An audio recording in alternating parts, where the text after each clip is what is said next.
Halo, apa kabar semua?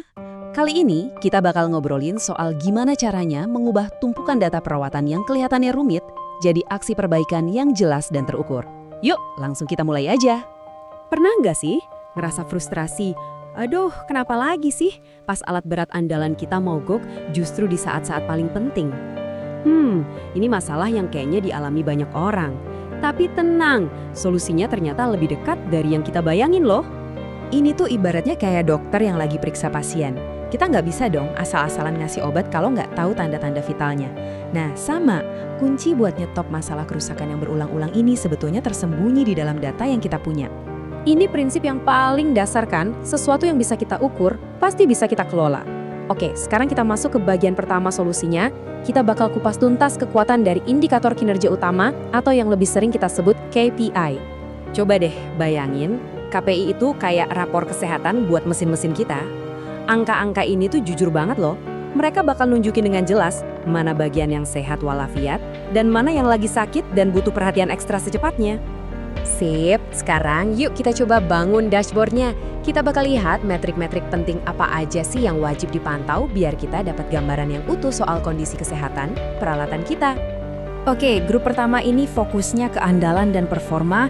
Gampangnya gini, kita nanya, mesin kita siap nggak sih pas dibutuhin?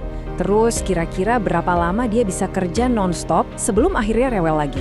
Dan yang penting juga, kerusakan yang terjadi itu udah kita duga sebelumnya atau selalu aja jadi kejutan yang nggak enak? Nah, MTBF ini kedengerannya emang teknis banget ya. Tapi sebenarnya ini cuma cara simple buat ngukur seberapa tangguh alat kita. Makin tinggi angkanya, ya makin bagus. Kenapa? Ya karena setiap jam ekstra tanpa kerusakan itu artinya waktu produksi nambah, biaya dadakan berkurang, dan pastinya tim di lapangan juga lebih tenang kerjanya.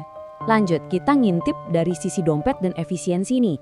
Biaya perbaikan dan perawatan, atau kita singkat aja RM cost, bengkak nggak? Terus sumber daya penting kayak oli itu dipakainya efisien nggak? Atau malah banyak yang kebuang sia-sia? Dan terakhir, kita ini disiplin nggak sih sama jadwal servis yang udah dibuat? Dan yang terakhir, tapi ini penting banget loh, yaitu soal manusianya dan sumber daya pendukungnya. Tim kita makin pintar nggak dari waktu ke waktu? Alat-alat kerja kita sendiri kita rawat dengan baik nggak? Dan yang krusial pas ada masalah, seberapa gesit tim kita buat datang ke lokasi? Oke. Angkanya udah dapat, dashboardnya udah kebayang. Terus apa? Nah, ini dia nih bagian paling penting ya. Gimana caranya kita menyulap angka-angka di dashboard tadi jadi lebih baik lagi? Ini dia, peta jalan kita. Sebuah kerangka kerja 8 langkah yang super sistematis. Coba dia perhatiin langkah kedua. Temukan akar penyebab. Ini sering banget jadi jebakan loh. Banyak yang cuma benerin gejalanya aja.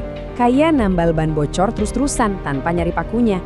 Nah, siklus ini memaksa kita buat gali lebih dalam biar masalahnya tuntas sampai ke akarnya.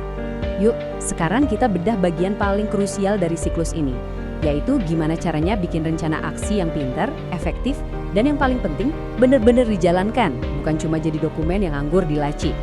Jadi, sebelum buru-buru cari solusi, kita harus main detektif-detektifan dulu. Kumpulin semua petunjuk dari data yang ada, ikuti jejaknya, dan jangan pernah puas sebelum kita nemuin biang keladi yang sebenarnya, bukan cuma yang kelihatan di permukaan aja. Nah, ini dia senjata rahasianya. Dengan menjawab 7 pertanyaan simpel ini, yaitu 5W dan 2H, ini yang bakal mengubah masalah yang tadinya abu-abu dan gak jelas, jadi sebuah rencana aksi yang super spesifik, terukur, dan semua orang di tim jadi tahu persis harus ngapain. Rencana sebagus apapun, ya percuma kalau nggak dieksekusi dengan benar kan? Dan yang lebih penting lagi, hasilnya harus nyata dan awet, nggak cuma sementara. Yuk kita lihat gimana caranya. Dan boom, ini dia hasilnya. Angka-angka ini berbicara lebih keras dari apapun. Lihat deh bedanya, jauh banget kan? MTBF-nya loncat hampir 4 kali lipat, jam mogoknya anjlok drastis, dan biaya RM-nya kepangkas hampir setengahnya. Nah, ini bukti nyata kalau prosesnya jalan. Nah, ini nih kuncinya. Setelah kita susah payah nemuin solusi yang ampuh, jangan sampai hilang gitu aja. Gimana caranya? Bikin jadi SOP, jadi prosedur standar. Ini cara kita buat mengunci kemenangan kita, biar masalah yang sama nggak datang lagi menghantui kita di kemudian hari. Oke, kita udah lewatin 7 langkah. Sekarang kita sampai di langkah pamungkas, langkah ke-8.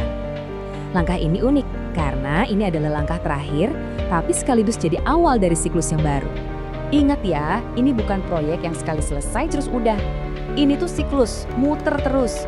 Kayak mendaki gunung, setelah satu puncak berhasil kita capai, pasti ada puncak lain yang lebih tinggi menunggu. Jadi, lihat lagi dashboard KPI kita, cari tantangan berikutnya, dan ulangi lagi proses 8 langkah ini. Jadi, setelah kita bahas panjang lebar, sekarang pertanyaannya buat Anda.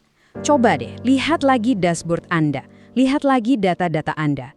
Dari semua angka itu, angka mana yang paling teriak minta perhatian Anda saat ini? Pilih satu aja, dan mulai langkah pertama Anda hari ini juga.